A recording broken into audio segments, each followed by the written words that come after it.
Samantala, nasagipo sa magkaiwalay na operasyon sa Caloocan at Pampanga ang 6 na menor de edad na ginamit umano sa online kalaswaan. Ang bumubugaw mismong kanilang mga nanay. Narito ang aking eksklusibong pagtutok. Kagabi nang sagipin ng PNP Women and Children Protection Center ang 7 taong gulang na lalaki sa Caloocan. Ginamit umano siya sa isang malaswang video na ibinenta sa mga dayuhang parokyano. Kasama rin sa video ang 2 pa niyang menor de edad na pinsang babae na una nang nailigtas ng PNP. Ang nasa likod nito, nanay ng mga batang babae at tiyahin ng batang lalaki. Yung hindi dapat ginagawa ng mga bata na ginagawa lamang ng mag-asawa ay pinagawa ng nanay doon sa magpinsan. At in-upload niya doon sa foreigner na kausap niya. At large ang suspect pero subject na ngayon ng manhunt. 2 pang menor de edad na babae ang nailigtas din ng pulisya sa Angeles, Pampanga. Ibinenta rin umano online ang kanilang maselang video at litrato na mismong ina rin nila ang kumuha.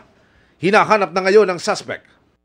Meron siyang karelasyon na isa ring foreigner hanggang sa tinuruan siya kung ano dapat gawin, naghanap ng bata at ginawa naman ng nanay kapalit ng halaga na ibibigay sa kanya. Magkano yun? Yun ay 2,500 to 3,000 pesos. Kagabi rin, dinala sa GMA Action Center ang kanyang mga kapatid, ang isang menor de edad na babae dahil tinatakot umano siya ng kanyang mga dating kasamahan at pilit pa ring isinasali sa online bentahan ng mga private videos at photos. Karamihan dito ay malapit sa kanila ang mga perpetrators. Usually mga magulang. May kausap silang mga foreigner para turuan sila kung ano yung dapat gawin at maipost upang mabigyan sila ng kaukulang halaga na kailangan nila. Sinundo ng mga taga-PNP WCPC sa aming Action Center ang menor de edad at kasama ng iba pang mga nailigtas. Nasa pangangalaga sila ngayon ng pulisya at DSWD.